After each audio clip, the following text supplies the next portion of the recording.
Arrancamos otra edición de UNCA Online. UNCA Online. Acompáñanos.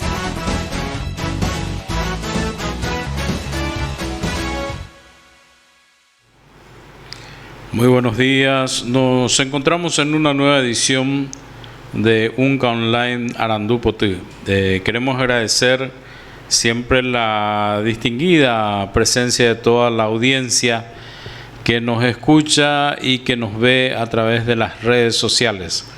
Hoy tenemos la prestigiosa presencia del vicerrector de la Universidad Nacional del Caaguazú, el profesor doctor Ulises Villasanti, quien a su vez es coordinador de la maestría en gestión de la educación superior. Muy buenos días, muy bienvenido, doctor Ulises Villasanti. Muy buenos días, William, también a todos los que están en la plataforma de UNCA Online y también a través de las redes sociales. Un saludo cordial a toda la comunidad educativa y a los que nos ven. Bien sabemos, amable audiencia, de que el fin último de las universidades es la de formar profesionales, tanto en las áreas de grado como de posgrados. Los títulos de grado con que cuenta el Paraguay son los grados, son los títulos de grado en primer término, que son las licenciaturas, las ingenierías, el médico veterinario, el abogado, tienen título de grado. Es el primer título del primer grado que existe. El segundo título es el de la maestría, o sea, el máster, que sería el título que realmente habilita a una persona para que pueda ser docente de una universidad, tanto pública, de administración pública o de administración privada. Sabemos que en el Paraguay existen 55 universidades actualmente, 9 de gestión pública y 44 de gestión privada. El siguiente título es el título de doctorado, o sea, el tercer título. Posteriormente hay especializaciones que son a partir de 360 ahora. Cuando son post-título de grado, entonces se llaman posgrados. Cuando son después del título de grado, son los posgrados. Todos los cursos, una vez que la persona tenga un título de grado, entonces ya hace un posgrado. En el caso de que no, también una persona puede hacerlo, pero es una actualización. No se le puede dar, por ejemplo, a una persona que no tiene un título de grado, de licenciatura, de abogado o de médico, no se le puede dar, por ejemplo, un título de posgrado, porque aún no tuvo la base principal, que es el título de grado. Es así como dice la ley 4995 sobre los posgrados, y en función a ello y respondiendo a esta necesidad se crea la maestría en gestión de la educación superior, doctor Ulises. Sí, así mismo, William, con varios objetivos, la de formar capital humano con un amplio espectro en lo que es la gestión de la educación superior a nivel tanto de la Universidad Nacional de Caaguazú como de las universidades hermanas, ¿verdad? Que tenemos también cursantes que son de las diversas universidades, tanto de Coronel Oviedo, algunos inclusive que están viniendo de otras ciudades como Caaguazú y otros lugares del departamento. En ese sentido, es lo principal. Ya han culminado 3 cohortes en lo que corresponde a la maestría en gestión de la educación superior, y justamente este martes 31 de agosto se abre la primera mesa de defensa y sustentación de tesis de esta tercera cohorte de la maestría. Qué bueno, doctor, excelente. Recordemos que la ley 4995, si mal no recuerdo, se había creado, se promulgó en el 2013, y en uno de sus artículos dice que las universidades tienen que tener 3%, 5% de máster y 3% de doctores. En 5 años, que serían hasta el 2018, tiene que tener esa cantidad, del 2013 al 2018. Del 2018 a 5 años más, tiene que tener el 6% de doctores y el 10% de máster dentro del plantel de docentes de todas las carreras y de las facultades de la universidad. ¿Es así, doctor? Sí, así mismo es, William, y es prácticamente una deuda histórica que tiene el propio país respecto a la formación de recursos humanos especializados en el área de educación, de gestión, tanto pública como privada. Esa ley ya data del 2013 recién, o sea que hace cuestión de 8 años atrás nada más. Siendo que hay países, por ejemplo, como el Brasil, que en la década de los 50 ya estuvo planificando la formación de sus recursos de grado y posgrado, tanto dentro del país mismo como fuera del país, enviando a muchísimos estudiantes a diversos países con universidades inclusive que eran de un rango bastante alto en Estados Unidos, Inglaterra. Eso se trató más o menos de emular con las becas Carlos Antonio López. Yo creo que, para mí entender, y una opinión personal, y muchos detalles que ajustar todavía ahí, queda para una clase bastante privilegiada al final esas becas, y realmente sería bueno que un porcentaje de las mismas llegue a las universidades para que esas universidades puedan potenciarse también a nivel de poder enviar a sus docentes y funcionarios al exterior a capacitarse. En ese sentido, por lo menos desde el 2013 se está cumpliendo eso, y en marco de esa ley de educación superior que vino a reemplazar a la ley que antes estaba amparada, o sea que amparaba el Consejo de Universidades, y que realmente en ese sentido estaba muy desfasada, que creo que era ya del año 1993. Sí, entonces, en ese sentido, hoy en día sí se está trabajando en articular un poco la formación de un capital humano en las universidades, y también hay en ese sentido convenios que se han firmado entre universidades y el propio Ministerio de Educación para la formación de educadores del nivel inicial, inclusive del nivel secundario. O sea que se está armando quizás lo que debíamos hacer 20, 30 años atrás ya, William. Sí, tocaste algo muy interesante, doctor, y tengo conocimiento que hiciste una especialización en el IADE, en el Instituto de Altos Estratégicos, Instituto de Altos Estudios Estratégicos del Paraguay, que es una cuestión muy interesante, ¿verdad? El tema de la geopolítica. ¿Por qué hay países, bueno, no sé si por qué o por qué al final, ¿verdad? Porque hay países como Brasil, China, Argentina que tienen planes estratégicos de 20 años para arriba, según lo que estuviste mencionando.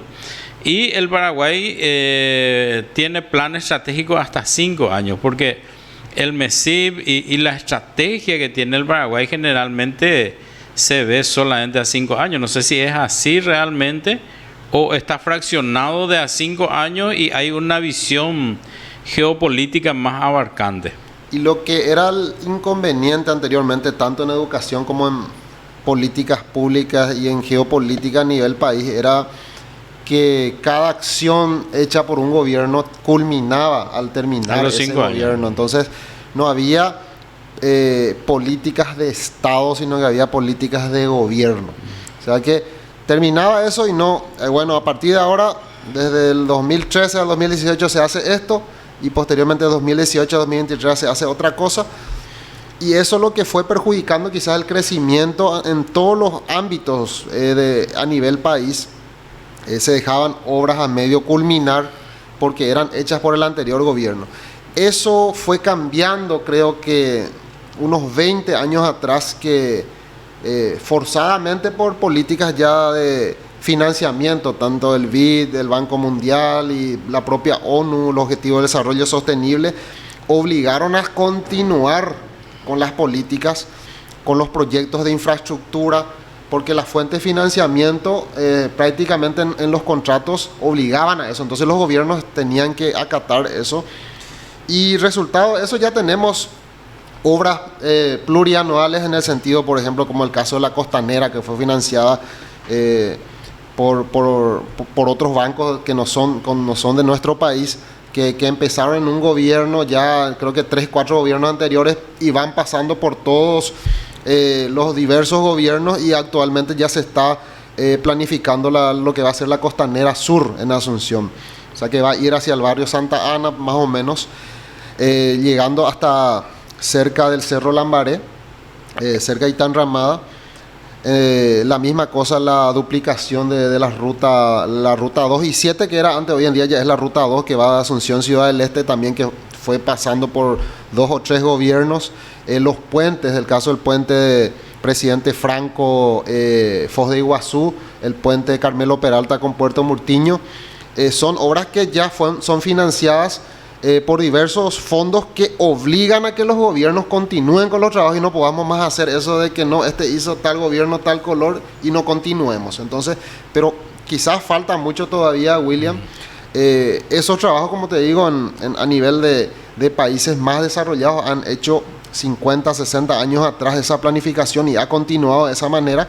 Y por más de que quizás hayan todavía hechos de corrupción en esos países, por lo menos a nivel de infraestructura, de organización, están mucho más avanzados que nosotros. Así mismo, tenemos el caso de China, de Finlandia, de Tailandia, que fueron países muy pobres, ¿verdad? Pero con el tiempo, hoy hay organismos internacionales que hablan de que la primera potencia mundial en el mundo es China, ¿verdad? Otros dicen que es Estados Unidos todavía, pero que le suplió a Japón, que era la segunda potencia en el mundo, ¿verdad? Económicamente. Bien, pero son cuestiones interesantes en donde tenemos que repensar. Siempre a mí me llamó la atención, es un ejemplo para salimos un poquito del contexto, pero no deja de ser importante. Yo hace 20 años más o menos estoy en la función también pública, y cuando uno hace una nota y ya salió el director, hasta llegamos al caso de que te rechazan la nota porque el director ya no está. O sea, la institución pues es lo que cuenta muchas veces. Y yo creo que eso tenemos que ir aprendiendo todavía y tener planes más a largo plazo y no ser tan electoralistas. Eso es muy entre paréntesis, doctor. Muy interesante tu comentario realmente, para que la gente pueda valorar un poco lo que son los planes estratégicos, ya que una universidad se guía, camina, tiene una filosofía institucional a través de un plan estratégico, y son realizados posteriormente y controlados a través de los planes operativos, o también llamados planes anuales. Volviendo un poco a nuestro tema, la maestría, ¿qué significa gestión universitaria? ¿Hay profesiones que pueden estudiar, o todos los profesionales pueden estudiar esta maestría?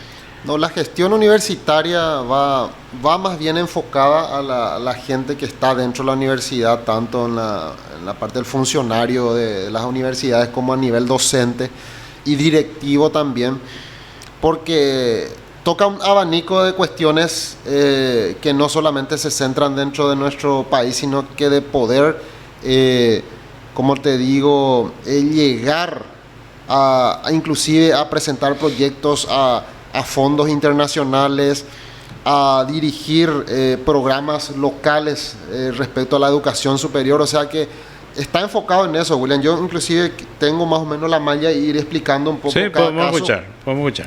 En el caso de la teoría de la educación superior, ¿verdad?, que fue un módulo tocado por el doctor Augusto Pérez Lindo, que es un investigador y autor de libros en lo que es referente a educación superior, sí, bastante conocido, que habla sobre todas las teorías educativas referentes a educación superior. Tiene varios libros publicados, y es prácticamente el sostén, la base de este curso, ¿verdad? Uno debe conocer la génesis de la educación superior para posteriormente poder ingresar en el mundo de la gestión universitaria.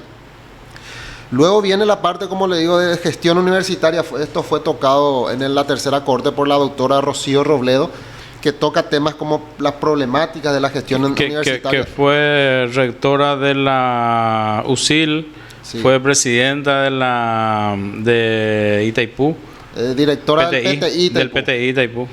Ella, ahí toca sobre la administración de la universidad pública, la información de gestión, cuestiones básicas sobre administración universitaria. O sea que todo lo referente a gestión universitaria en el segundo módulo. Luego viene en el siguiente módulo Sistema de Información Académica con la doctora Dalila Zarza, que toca todo lo referente a Sistema de Información Académica, que nosotros también creo que necesitamos crecer dentro de la universidad en esto, y tienen vamos a decirle, un módulo bastante interesante que nos abre la mente al respecto. Sobre los sistemas de información, cómo están en otros países, cómo podemos hacer nosotros, tanto a nivel académico como administrativo, si tenemos pilares, cómo enlazar eso. O sea que prácticamente el sistema de información académica es fundamental también en la formación de un gestor. Luego viene un módulo que ya está hace mucho tiempo, pero esa visión que se tuvo cuando se hizo la malla curricular hoy en día repercute con la pandemia, que es educación a distancia. Educación a distancia fue desarrollado por la doctora María Esther Cabral y toca todo lo que es la virtualidad, las plataformas que existen y se trabaja en cada una de ellas. O sea que el gestor también debe conocer lo que hace el docente en sus universidades. Y el siguiente, que es un pilar también dentro de nuestra universidad, yo sé que en todas las universidades, tanto nacionales como privadas, es la extensión y transferencia. En la tercera corte fue desarrollada por el doctor Hugo Orgone, que habla todo lo que respecta a la vinculación con la sociedad, la vinculación con las empresas, con los entornos sociales, ¿verdad?, de la universidad, y también la transferencia del conocimiento del aula al campo, ¿verdad?, al campo de la práctica, con los trabajos de campo. O sea que toca todos esos temas. El sexto módulo es Cooperación Internacional, fue desarrollado por el doctor José Manuel Silvero, que habla de la internacionalización de la educación superior. Él habla un poco de los convenios realizados, habla un poco de los intercambios a nivel docente, a nivel estudiantil, y nos da un poco de luz también al respecto, porque si no conocemos a veces, pues no vamos a hacer, William, ese tipo de trabajos o solicitar a nuestros funcionarios ese tipo de convenios si no conocemos al respecto. Entonces, al hacer en este módulo, uno tiene una iluminación, vamos a decirle, en lo que respecta a la parte legal, la parte internacional y los procesos que hacen otras universidades, y nos dan ideas propias para poder desarrollarlos. Luego el módulo 7 es Diseño y Gestión de Proyectos. El ingeniero Jaime Jara fue el encargado.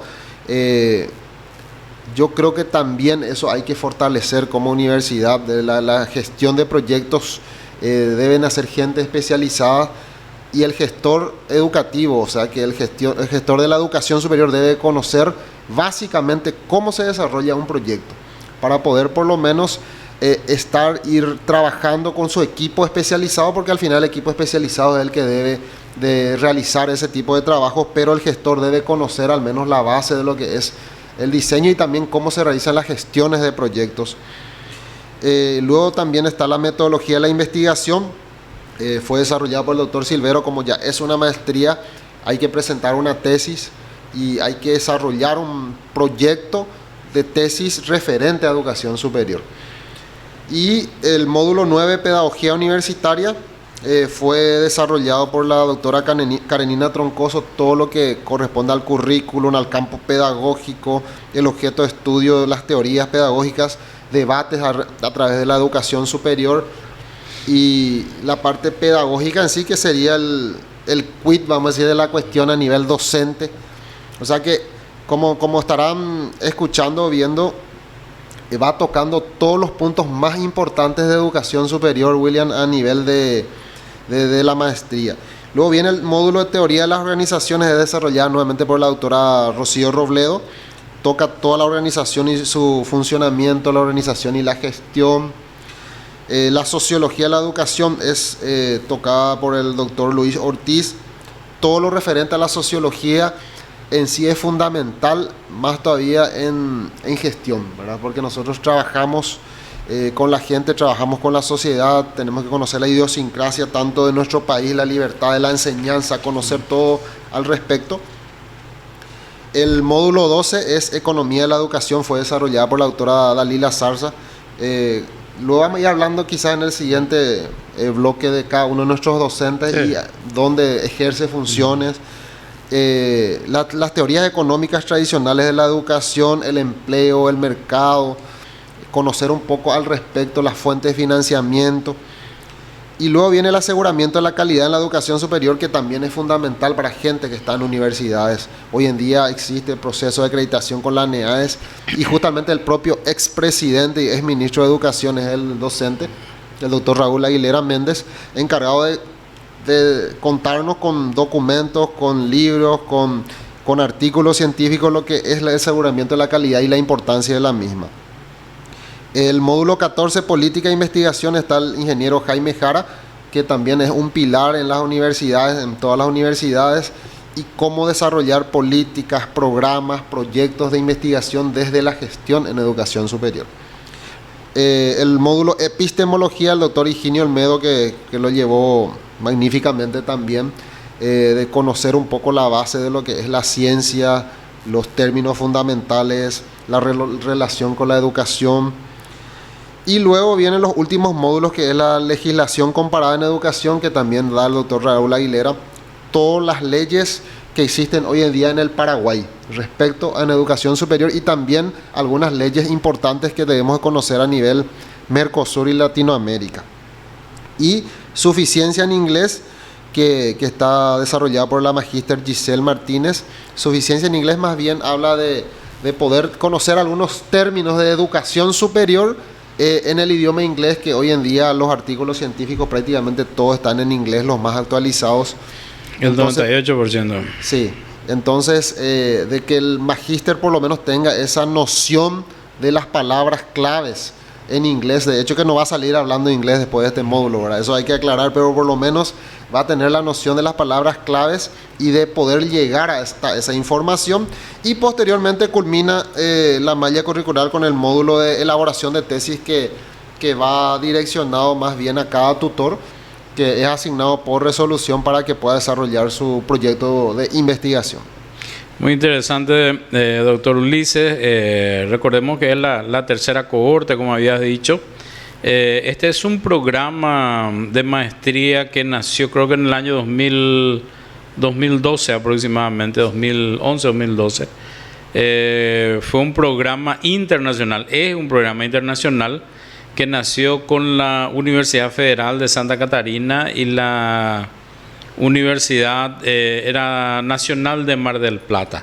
Son tres universidades que en Latinoamérica, con docentes de Argentina, de Brasil y de Uruguay. Creo que...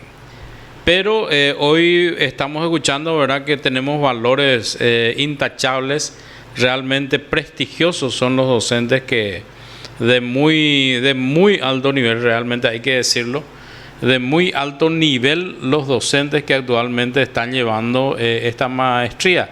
Y esto asegura una calidad realmente en la educación. Podemos hablar de la resolución, tenemos una habilitación, doctor, por parte del CONES. Sí, así mismo, ya nuestra maestría está catastrada y cuenta con la resolución de habilitación número 314 del 2021, donde habilita formalmente a la maestría vamos a decirle, a poder funcionar, ¿verdad?, como sí misma, como un programa de posgrado.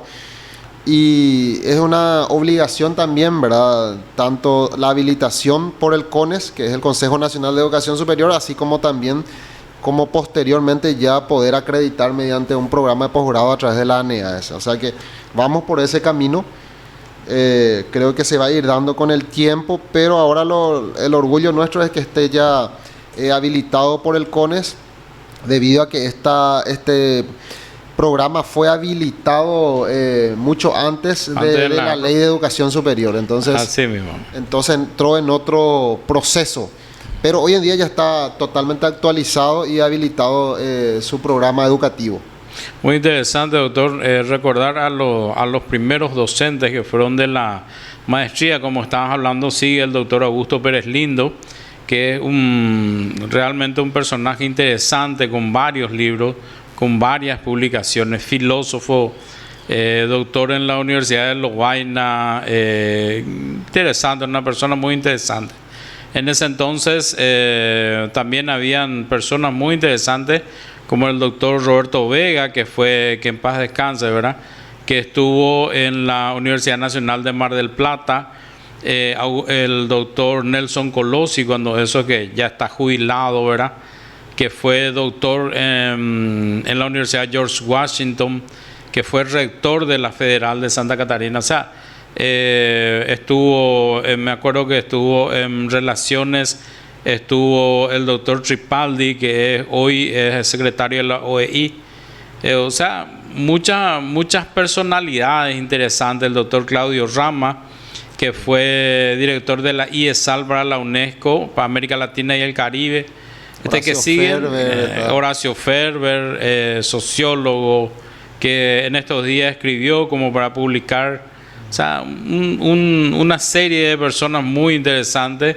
Estuvo la doctora Luján Gurmendi, ya también jubilada, sí, que fue directora del sistema unificado llamado Guaraní. En Argentina, por ejemplo, tienen un sistema unificado de posgrado. Ella fue la directora, hoy ya jubilada, ¿verdad? Entonces, recordar un poco a esa gente que iniciaron, que estuvieron aquí por Coronel Oviedo, el doctor Pedro Melo, que fue director de los doctorados, que es director de los doctorados. No sé muy bien si se estaba por jubilar o ya está jubilado, ¿verdad? La Federal de Santa Catarina. La Universidad Federal de Santa Catarina. O sea, son programas muy interesantes que la gente debe seguir, ¿verdad? Que los profesionales deben seguir. Recordemos de que para que uno pueda ser docente de la universidad, la didáctica, por ejemplo, nos habilita cuando tenemos una carrera técnica, por ejemplo, un contador, un ingeniero, un médico, le habilita ciertamente la didáctica, pero realmente la maestría es lo que le habilita a uno a ser docente de la universidad. Entonces, instamos a toda la gente que puedan seguir, que puedan estudiar. Estuvimos escuchando que tenemos resolución que está habilitado por el Consejo Nacional de Educación Superior, y también hemos escuchado que es para todos los sectores, ¿verdad? Tanto para el sector académico, para el sector, porque el que está en la parte de administración, por más que sea contador, lo que hace es gestiona la educación, porque no se da en forma dispersa. O sea, la administración, por ejemplo, ¿qué es lo que administra? Y administras una facultad, administras una carrera, si estás en patrimonio estás de una facultad, de una carrera, y son elementos educativos lo que se trata. Y en la maestría de la gestión lo que damos la idea, enseñamos, practicamos y aprendemos de cómo administrar y gestionar los recursos en educación superior. Entonces, el curso de la maestría es muy interesante por ese motivo. Si podés hablarnos un poquito de los docentes. Actualmente escuchamos nombres muy, llamémosle así, pues, muy interesantes, como Raúl Aguilera Méndez. Escuchamos que estaba la doctora Troncoso, que estaba la doctora que está en el PTI. Sí, o sea, Robledo. Gente muy interesante. La doctora Robledo, que fue rectora de la UCIL, que fue presidenta del PTI. O sea, gente muy interesante. ¿En qué ayuda, aparte de prestigiar la maestría, en qué ayuda esta gente, doctor Ulises? Y no solamente prestigia quizás la maestría, William, también enseña y hace que los cursantes aprendan. Son gente que realmente tiene un alto nivel de enseñanza, ¿verdad? Llegan al cursante. Es solamente de que el mismo preste una atención a ellos, y yo creo que el conocimiento es inmenso. Te dan la luz, como se dice mucho en el sistema académico. El caso, por ejemplo, que ya mencionaste de Pérez Lindo, de Gorgone, que son argentinos, que ya hablaste de ellos, que estuvieron ya desde las primeras cohortes. Son especialistas en su tema, porque Gorgone, sí, por ejemplo, enseña transferencia, ¿verdad? Que sí, extensión y transferencia. Y actualmente él está trabajando, tiene su oficina en el Wall Street Center, es uno de los dueños del PPT, que son las navieras, ¿verdad? Que tienen, creo que tienen en Santa Fe, en Uruguay y ahora en Paraguay con el puerto de Villeta, alquilaron el puerto de Villeta. O sea, son gente experta en su tema, no son cualquier persona, ¿verdad? También el caso de la doctora Robledo, que ya mencionaste su currículum, la doctora Dalila Zarza, que estuvo mucho tiempo en el CONACYT en Prociencia, es funcionaria del Ministerio de Educación, fue directora en varios ámbitos, una excelente docente, la doctora María Esther Cabral, que tiene cursos tanto a nivel nacional como internacional en lo que es educación virtual. Hace poco la universidad, tanto estudiantes como docentes, estuvieron capacitándose con ella en lo que es Google Workspace. Está el caso, por ejemplo, del doctor José Manuel Silvero, fue director de Relaciones Internacionales de la UNA, también docente investigador, tiempo completo de la UNA, autor de libros, también tiene una categorización PRONI en el CONACYT. El ingeniero Jaime Jara, que es un proyectista nato, como decís, cada uno tiene su fuerte en el módulo donde enseñan. Él trabaja mucho en proyectos a nivel inclusive de alta gerencia. También está la doctora Karenina Troncoso, que es una docente pedagoga nata de Chile, estuvo en la Universidad de Chile, vino para asesorar a la Universidad del Pacífico en Paraguay, a la UNA, y se quedó también por Paraguay, trabaja en Chile, trabaja en Paraguay, en ese sentido muy bien formada. El doctor Luis Ortiz, que es sociólogo, es doctor en su área. Doctor en Francia, tiene un doctorado en Francia, un postdoctorado en Estados Unidos. Varios artículos científicos sí, también. PRONI. PRONI en el CONACYT.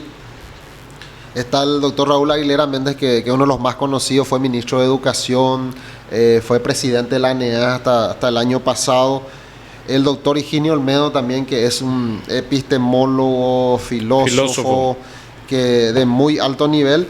Y la docente local en inglés, que es la magíster Giselle Martínez, que aparte de ser docente de inglés, ella es investigadora. Es tutora de tesis, o sea que tiene un amplio conocimiento también en lo referente a lo técnico en educación superior.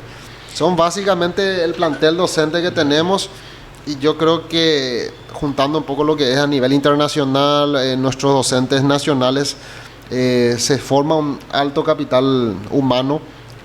Conversando con los egresados, realmente están muy contentos. Dicen que hay un antes y un después, William. Y yo creo que con el tiempo también este plantel tiene que ir renovándose con gente ya de Coronel Oviedo, de la universidad misma, con egresados que vayan insertándose en este plantel, porque también ya tenemos gente capacitada para el efecto. ¿El doctorado para cuándo, doctor Ulises? Y eso está a nivel del Consejo Superior Universitario. Yo creo que se está trabajando en eso, en cuestión de forma y estilo. Y es un sueño más que tiene la universidad. Va a ser el primer doctorado que lance la universidad, y va a ser a nivel de doctorado en educación, para hacerle un seguimiento a los egresados de esta maestría y también de otras maestrías, porque por más que va a ser un doctorado en educación, va a ser con un ámbito más bien social, abierto y amplio para todas las profesiones. Hace falta, porque la universidad debe tener un doctorado por una cuestión legal mismo. Nosotros tenemos que tener, porque si la ley nos dice tenés que tener tanto por ciento de doctores dentro de tu plantel, y tenemos que crear, tenemos que hacer, creo que tenemos que apurar eso de alguna manera, hacerlo posible, está en nuestras manos, ¿verdad?, para hacerlo. Y también ayuda a la producción científica, doctor, ¿verdad? ¿Cuáles son las líneas de investigación? ¿Cómo está el tema de las tesis? A nivel de acá de la maestría en gestión de la educación superior, existen líneas de investigación, van directamente relacionadas al plan curricular. O sea que una de las líneas de investigación es la internacionalización, la economía y financiamiento de la educación, el aseguramiento de la calidad, la pedagogía y la universidad, la educación virtual. O sea que las líneas de investigación tienen una íntima y estrecha relación con el proyecto educativo y la malla curricular de la maestría. Interesante, realmente muy interesante la formación de los profesionales en el ámbito educativo, en el ámbito intelectual, ya que, como estábamos diciendo, una de las funciones principales de la universidad es formar profesionales en todos los ámbitos, tanto el de grado como el de posgrado. Y la otra cuestión es crear, y muy importante, doctor, la otra cuestión es crear conocimiento. ¿Y cómo se crea conocimiento? Es un poco la utilización de la investigación y la extensión universitaria, porque cuando nosotros vamos formando al profesional, le vamos dando las herramientas para crear el conocimiento. La investigación no es que vamos a crear algo nuevo, sino que vamos buscar la forma de mejorar la calidad de vida, porque es un poco, para la gente que no conoce la investigación, es un poco como un tabú, ¿verdad? ¿Qué es lo que investiga? Se ve a veces el científico que está dentro de un laboratorio, que nos sale luego. No, en realidad lo que se hace es mejorar, se trata de mejorar la calidad de vida de las personas. Decía François Vallais, tanto los actores internos, que son los estudiantes, los docentes, los funcionarios, como los externos, que son la comunidad educativa. La comunidad educativa, al final somos todos nosotros, y lo que necesitamos es descubrir nuevas cuestiones. Hoy en día, con el internet, cada 7 días se va cambiando el conocimiento. No hay una verdad absoluta filosóficamente sobre el conocimiento.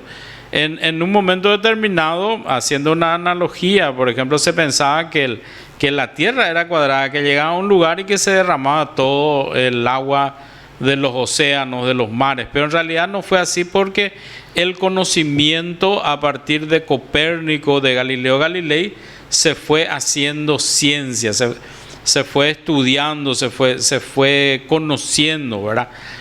Siempre hago una analogía así básica para que la gente pueda saber qué es lo que hace la ciencia.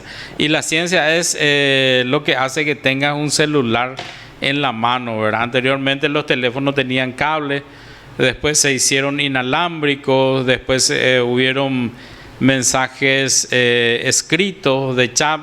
Primero las llamadas que tenías que pagar al recibir, al hacer las llamadas. Los teléfonos eran grandes.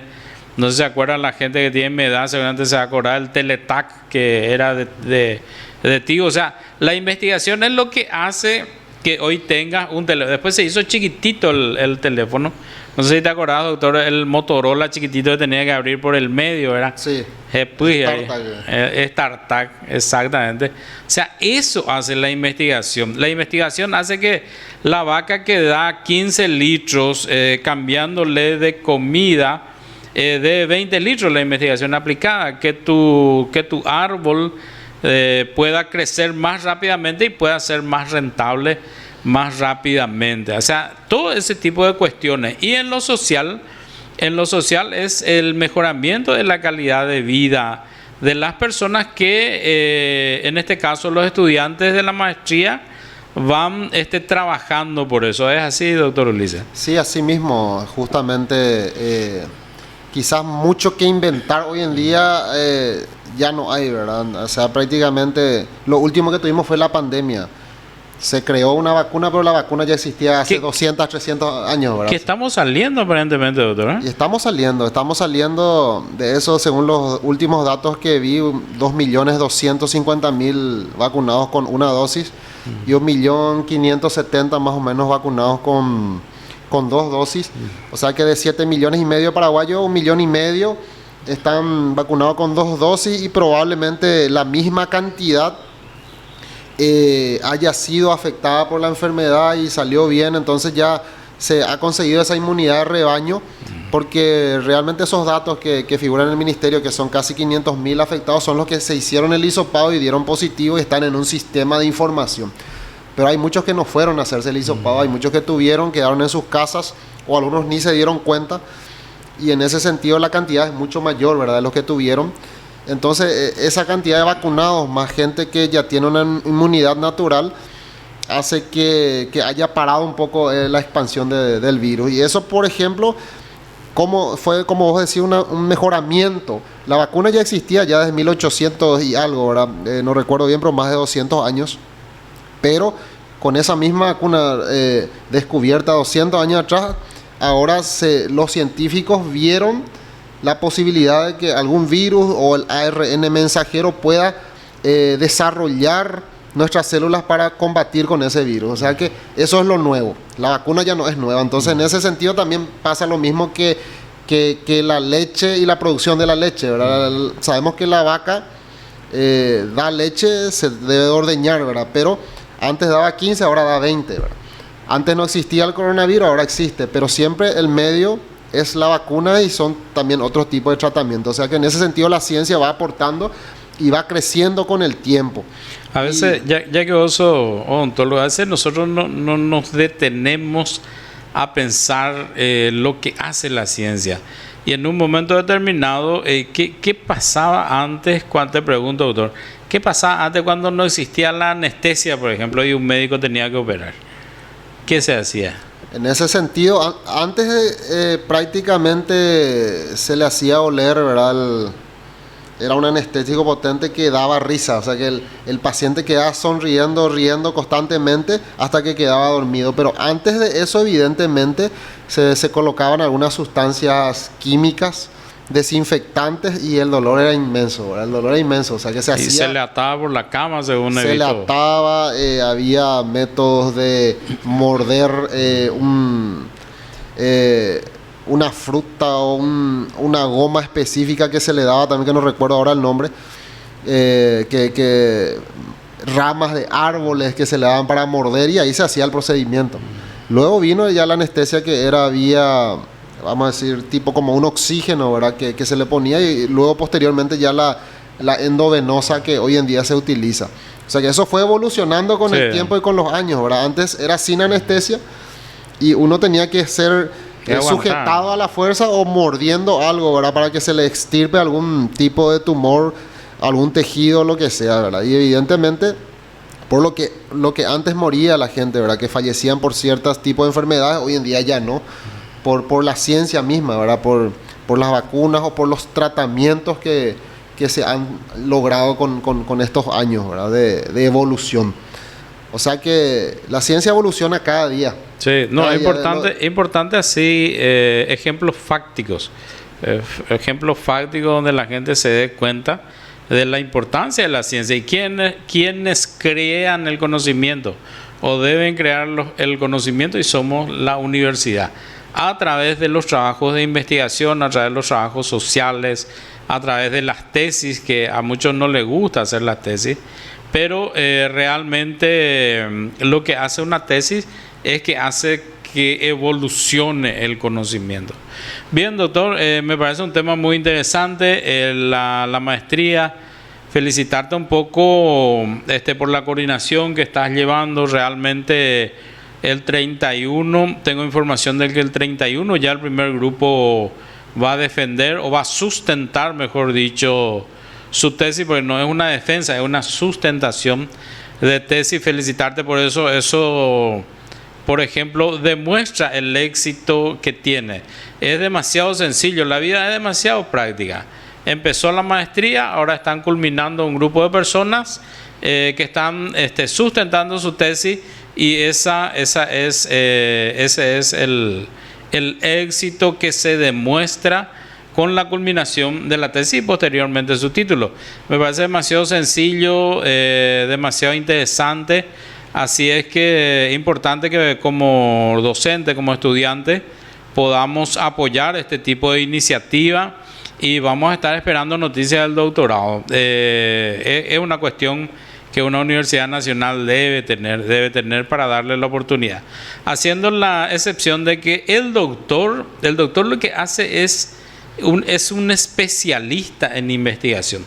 El doctorado es puramente investigación. La maestría, como dijimos, se dan cuestiones como para que la gente pueda ser un buen docente de la universidad. Orientación profesional. Orientación profesional, para que si yo quiero enseñar en la escuela y me voy a formación docente, si quiero enseñar en el colegio me voy a formación docente, a estudiar formación docente, pero si quiero ser docente de la universidad tengo que tener una especialidad y tengo que hacer una maestría. Eso es lo que te va a dar la certificación de que sos un buen docente de la universidad. Y después las evaluaciones continuas que se van realizando. Nada más que felicitarte por todo este trabajo excelente que estás realizando, doctor, y las palabras finalmente que quieras decirle a la audiencia, ya que también somos esclavos del tiempo y nuestro tiempo se está yendo. Sí, asimismo agradecer el espacio a la universidad, al rector también que ha apoyado siempre la maestría, que siempre priorizó, y también a vos, William, que también formás parte del capital humano, ¿verdad?, de excelencia que está trabajando en todo lo que hace el rectorado. Y en ese sentido, darle las felicitaciones a los 16 futuros magísteres que van a estar defendiendo y sustentando, ¿verdad?, su tesis el próximo 31 de agosto, que son temas que han pasado por una estricta revisión, tanto de forma, de diseño metodológico y también antiplagio, que también es fundamental hoy en día de ser observado. Entonces esas 16 tesis por lo menos le damos la garantía de que son bastante buenas y son bastante interesantes para la universidad. Y en ese sentido las fuerzas correspondientes y las felicitaciones para esas 16 personas. Y también invitarle a los que están interesados a esta cuarta cohorte. Queremos iniciar en septiembre, el último jueves, viernes y sábado de septiembre, con el primer módulo. Entonces va a depender mucho eso también de la cantidad de inscriptos que tengamos. Yo creo que eso es un hecho para poder iniciar una cohorte más, y para que podamos trabajar siempre en ciencia, para trabajar en academia, en conocimiento, y que, como dicen los propios cursantes que hicieron esta tercera cohorte, William, que va a haber un antes y un después, que no son las mismas personas antes de la maestría y después de la maestría con el conocimiento que adquirieron. De mi parte, muchas gracias y que tengan todos una buena mañana, y un saludo también acá al equipo de contención, vamos a decir, el equipo informático y de comunicación que siempre hace un excelente trabajo y que hace que nosotros podamos llegar a la comunidad educativa y explicar un poco en cada área que estamos haciendo. Muchas gracias, profesor doctor Ulises Villasanti, vicerrector y director del programa de maestría en gestión de la educación superior. Celebramos nuevamente esta culminación de esta cohorte, demostrando el éxito que tuvo la maestría con los 16 tesistas que van a estar sustentando sus tesis el día 30-31 de agosto. Así es que celebrar eso, felicitarle a todos los cursantes de la maestría, invitarle a todas las personas. Tenemos todos los elementos necesarios para realizarlo, tenemos las resoluciones pertinentes y ahora demostramos que es un éxito con la culminación y la sustentación de la tesis. Recordarles nuevamente que es lo que la universidad necesita, formar profesionales de calidad, y que eso es lo que estamos haciendo, eso es lo que estamos realizando, formando personas para que puedan desarrollar la comunidad con la calidad y la excelencia intelectual. Muchas gracias a todas las personas que nos escuchan a través de las redes sociales, también a todo el soporte técnico, en la persona de la abogada Liliana Smith Bauer y Elías Rivas. Muchas gracias y será hasta muy pronto. Conectate a UNCA Online. Gracias por acompañarnos. Gracias por conectarte a UNCA Online. UNCA Online.